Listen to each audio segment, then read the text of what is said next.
in the United States, there's some essential knowledge you should be knowing about your country's history. All right. Now, in the United States, I'll talk briefly about that because that's where I'm from. That's where I was born and raised. My parents were born and raised. I know people ask me, where are your parents from, brother? Listen.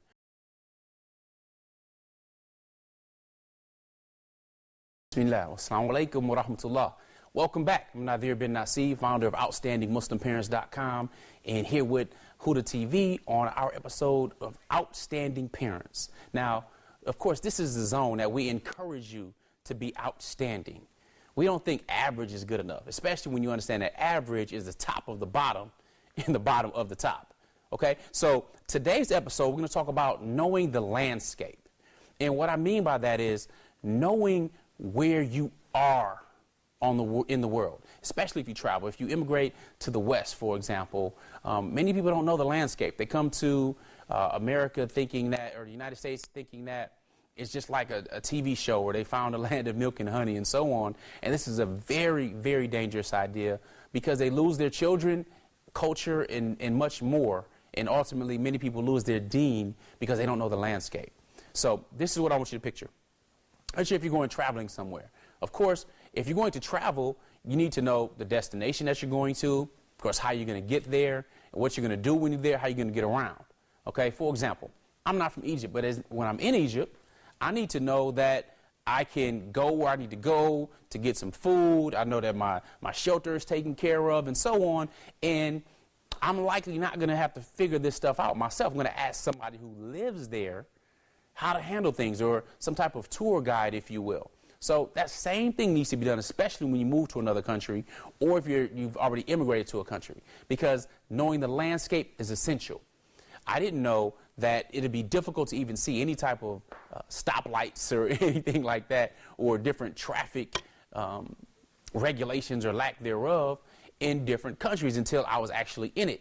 Now, I consider myself a good driver. I can drive a vehicle and stuff like that where I'm from. However, there are certain countries that I've been to that I'm not getting behind the wheel. There's absolutely no need for me to get behind the wheel if there's going to be somebody else that already knows it, knows how to drive, knows the culture, knows how to get around in what they're doing. I mean, I've been in countries where they drive on the opposite side of the street than we do normally. For example, you look at the UK or you look at the Bahamas, for example, instead of driving on the right side of the road, they drive what appears to be like the left side of the road, and their steering wheel is on a different side. Well, what does it have to do with raising our children? Pretty much everything.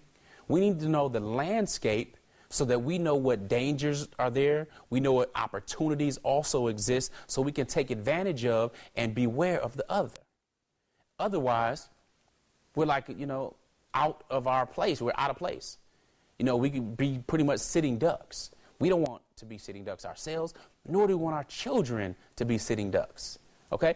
So, this is what I mean. In the United States, there's some essential knowledge you should be knowing about your country's history. All right? Now, in the United States, I'll talk briefly about that because that's where I'm from. That's where I was born and raised. My parents were born and raised. I know people ask me, where are your parents from, brother? Listen. My parents are from the United States. My mother's Puerto Rican. Father was African American, or black. So my parents were there. We came through the whole slavery thing. To trace our roots back to somewhere would take an immense effort.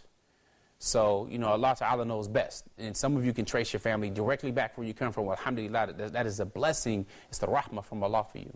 So, nevertheless, here's the deal.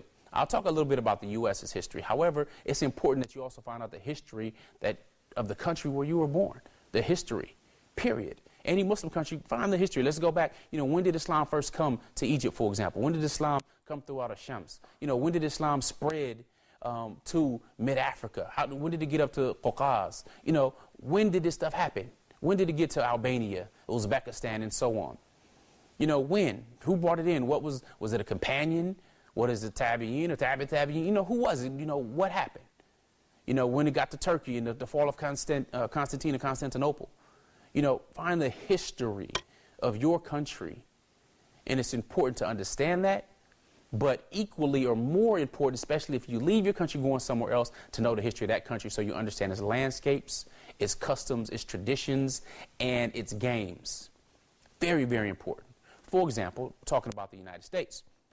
when you look at the history of the United States, it shows this big, constitutional founding fathers going from religious oppression and taxing from King George and, this big fantasy that's been told. However, when you look a little bit deeper, it's not easy. You don't even really need to look deeper. You just actually look at the factual stuff. I'm going to talk about two things in specific. One is the Origins Act of 1924. The Origins Act was a blatantly racist act that was passed in the United States that only allows certain types of Europeans to immigrate to the United States. And it held some as subservient to others and inferior, and it was explicit in its racist language in 1924, less than 100 years ago. Oh yeah, racism is still alive and well to this day, even though a lot of it is institutionalized, but it's still alive and well. Nevertheless, in 1965, some things had changed with that document. All right, there were some adjustments made due to what happened in 1964 with the civil rights movement. Again, these were important and powerful times. Now, 1965 changed the rules from being just Europeans and specific Northern Europeans and Western Europeans and so on and so forth. This explicitly racist document, and nobody from Asia or any Muslim country or anything like that was allowed, period, to immigrate. But 1965, after the civil rights era, well, people want to connect back home, and particularly black people from the United States. So even though a lot of immigrants don't know this, or they may have interesting attitude or a negative attitude toward black people in general, African Americans or whatnot, a lot of debt of gratitude is owed due to the Origins Act and a lot of what happened in the civil rights era, period. All right, it must be understood. So 1965, it opened up the gates to non-Europeans to come to the United States. That's why when I talk about immigrants to the U.S., I'm talking usually first generation. They've come, they have their children there, and many of the children are leaving Islam. Okay? Because they're brand new to the country. They don't know the history of the country. Maybe a lot of immigrants don't even know the language with which to facilitate. So they say, hey, I'm coming here, basically, put my children in a Muslim school, they'll be okay. But they don't know that a lot of things going on in a Muslim school go on in non-Muslim schools. They don't know that they inadvertently disempower their children with a number of different gadgets and devices. They don't know the landscape. They don't know the history of COINTELPRO or the counterintelligence program that was put out by the FBI. They don't know the history of different assassination of presidents. They don't know about the Federal Reserve banking system and, how this started in the early 1900s. They don't know about the run-up to the Depression. Then, of course, a lot of agencies that came from that. So it's not an easy feat to just have a class of, hey, welcome to America. Here's its history in a nutshell. No, it's a lot deeper than that. It's important, though, when you come over as a non-European immigrant, even if you're a European immigrant, let's say from Albania or Spain or Italy even, well, the thing is that know the country's history. Know what happened when Eastern Europeans came in and what happened with the programs they had for assimilation and bringing them into society versus what they didn't do for children of former slaves or descendants of slaves. Look at the black codes. I mean, there's laws that were just so racist, blatantly racist, and it's still law, still considered legal, still considered okay, and by the book.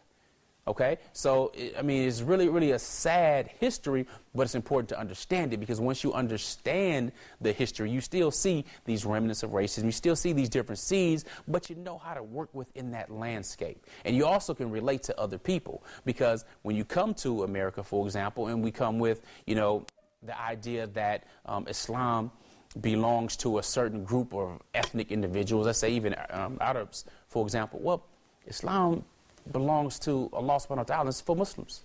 It's for all of human beings, but the Muslims own Islam. So Islam, I say, La ilaha illallah, alhamdulillah, nah, I'm Muslim. You know what I'm saying? So it does not matter. We're bonded by our aqidah. So Muslims in the Caucasus who are white in the Caucasus Mountain area or mid-Africa who may be dark. We're brothers. We're bonded by our aqidah of Islam. And with that being said, we can't come with a superiority complex or this classism without being sinful. Let me put that in there because many Muslims come with it, but we can't do it without being sinful. But knowing the history of the country, you see the separation and division. I see it to this day when I notice different commercials on television really don't feature many black men as though it's a, it's not going to sell a product when the black man tends to be one of the most imitated men on the planet. For good or for bad. It is what it is.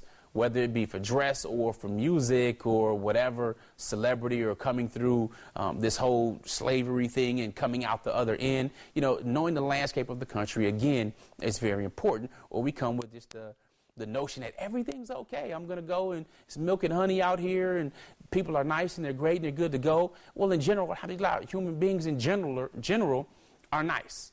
You know, we have many things in common, you know, but it's not in the benefit of certain institutions and so on to have us unified as one. Division is powerful for some, so hence we have these different borders.